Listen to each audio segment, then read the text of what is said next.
conservateur adjoint de deuxième classe, Grégoire Dissonant. Il est chef service de la promotion des ressources de reboisement et de l'aménagement des forêts à l'inspection forestière du Borgo.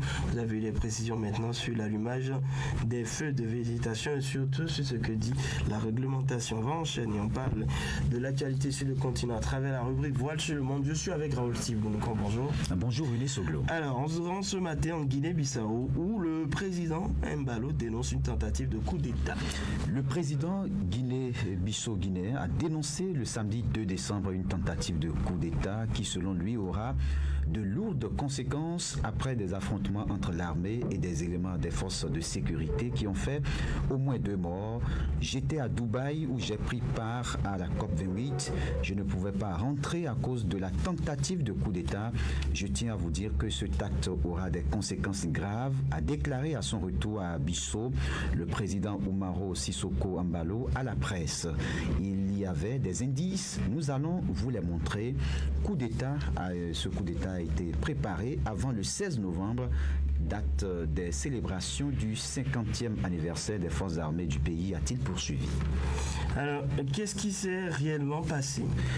Il faut dire, René Soglo, que les éléments de la garde nationale ont fait irruption le 30 novembre dans les locaux de la police judiciaire pour en extraire le ministre de l'économie et des finances, Souleymane Seydi, et le secrétaire d'État au Trésor public, Antonio Montero.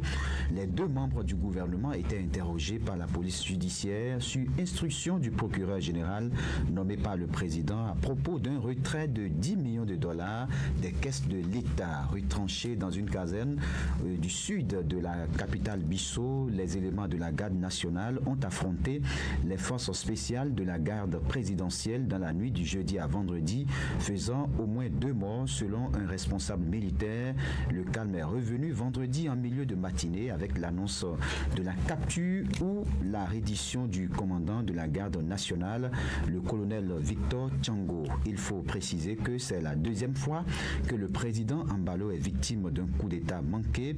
Il y a de cela quelques mois, des officiers de l'armée ont voulu s'emparer du pouvoir d'État par la force. C'est donc la 2e fois que le président Embalo est victime d'une tentative de renversement. Raoul, quelle est actuellement l'ambiance dans la capitale et quelle pourrait être la suite? Il faut dire, René Soglo, que samedi, déjà le dispositif sécuritaire a été allégé à Bissau, mais des militaires sont toujours présents autour de certains édifices stratégiques comme le palais présidentiel, la direction de la police judiciaire et certains ministères. Le président a annoncé qu'une commission d'enquête sera constituée ce lundi 4 décembre. Certains officiers et soldats de la garde nationale se sont dispersés à l'intérieur du pays, a indiqué samedi un communiqué de l'armée bissau-guinéenne sans préciser leur nombre. L'armée annonce que la situation est totalement sous contrôle après l'arrestation du chef de la garde nationale. Le commandant qui dirigeait justement cette opération s'est finalement rendu. Il s'agit du colonel Victor Tchango. Il explique qu'il a décidé de se rendre pour éviter un bain de sang. Plusieurs de ces éléments ont aussi été arrêtés. Les autres sont en fuite.